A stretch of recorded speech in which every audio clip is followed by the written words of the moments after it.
Shalom, selamat pagi Bapak Ibu Saudara-saudari dan juga pemuda-pemudi GKO di dalam Tuhan Yesus Kristus.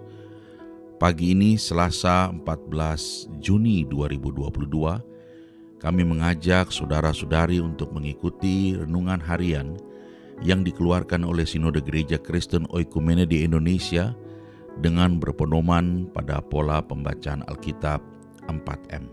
Sebelumnya mari kita berdoa.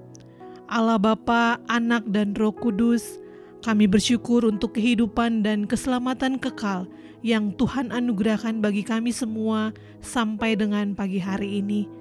Didik kami melalui firman-Mu ya Tuhan, yang akan kami dengar pagi ini, agar kami menjadi umat yang kuat di dalam Tuhan dan di tengah dunia ini. Demi Kristus kami berdoa. Amin. Saudara terkasih, untuk merenungkan firman Tuhan yang kita baca hari ini, saya Pendeta Daniel Sakarias dan keluarga mengajak Anda untuk menerima, merenungkan, melakukan, dan membagikan renungan firman Tuhan dengan tema Waktu Kita Masih Lemah, yang diambil dari Roma 5 ayat yang ke-6. Roma 5 ayat 6 berbunyi demikian. Karena waktu kita masih lemah, Kristus telah mati untuk kita, orang-orang durhaka, pada waktu yang ditentukan oleh Allah. Demikianlah firman Tuhan. Dari pembacaan firman Tuhan tadi, mari kita jawab beberapa pertanyaan berikut ini. Siapakah yang disebut lemah oleh Paulus? Ayat 6 menyebut yang disebut lemah adalah Paulus dan jemaat Roma.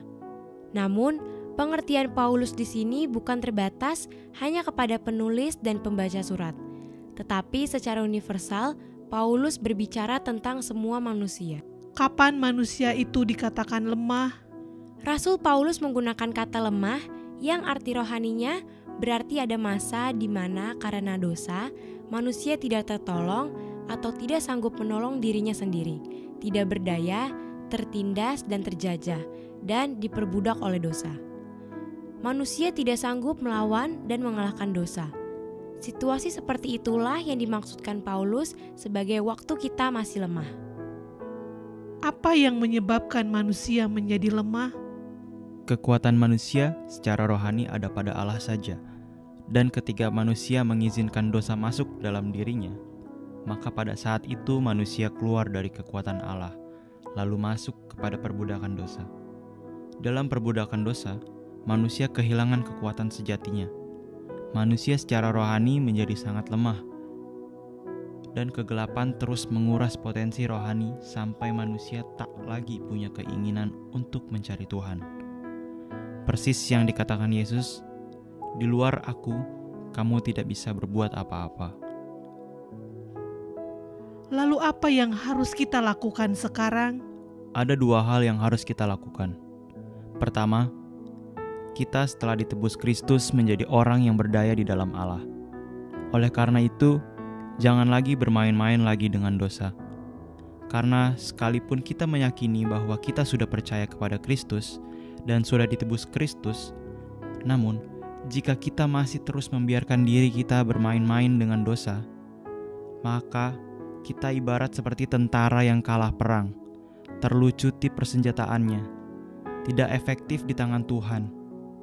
Kita menjadi orang Kristen yang kehilangan kesaksian dan malah menjadi batu sandungan.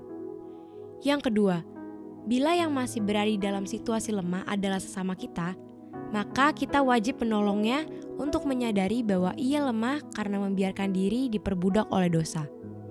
Kita wajib berjuang melepaskan sesama kita itu dari ketidakberdayaan dengan memperkenalkannya kepada Kristus, sehingga ia bersedia bertobat, meninggalkan semua dosanya, dan menjadi orang yang dipulihkan rohaninya oleh Kristus. Dengan demikian, kita tidak membiarkan orang banyak terus berada di waktu mereka masih lemah. Lalu sekarang apa pelajaran yang keluarga kita dapat dari perenungan kita pagi ini? Pelajaran yang kita petik dalam perenungan kita pagi ini. Pertama, dosa membuat orang kehilangan persekutuan rohaninya dengan Allah, dan itu merupakan kelemahan pertama yang bisa menguras energi rohani orang percaya. Karena itu, jangan biarkan dosa berkuasa lagi merusak persekutuan kita dengan Allah. Yang kedua, dosa membuat orang kehilangan persekutuan rohaninya dengan sesama. Dan itu merupakan kelemahan kedua yang semakin menguras energi rohani orang percaya. Karena itu jangan biarkan dosa berkuasa merusak persekutuan kita dengan sesama. Yang ketiga, dosa membuat orang kehilangan kekuatannya untuk mengusir dan mematahkan pengaruh kegelapan atas diri sendiri dan atas orang lain. Sehingga sekalipun kita melayani, maka pelayanan kita menjadi kering dan tidak memiliki kuasa apa-apa. Karena itu, jangan biarkan dosa berkuasa merusak otoritas pelayanan kita. Yang keempat, dosa membuat orang kehilangan damai sejahtera yang kudus. Akibatnya, manusia lebih dikuasai oleh kemarahan, keputusasaan, frustrasi, konflik berkepanjangan. Karena itu, jangan biarkan dosa berkuasa lagi atas hati kita. Yang kelima, dosa membuat potensi kita terkuras, sehingga kita akan terus menjadi sandungan ketimbang menjadi berkat. Kita harus melawan dan menanggalkan dosa, agar potensi yang Allah taruh dalam diri kita dapat termanifestasi secara optimal. Dengan perenungan ini, mari kita bagikan kepada mereka yang kita sadari masih hidup dalam waktu mereka masih lemah, agar mereka pulih, kuat, dan berkemenangan di dalam Kristus.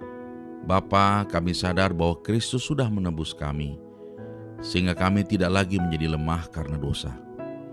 Namun sadarkan kami terus melalui kuasa Roh-Mu yang kudus, yang terus berdiam di dalam hati kami, agar kami tidak lagi bermain-main dan berkanjang dalam dosa.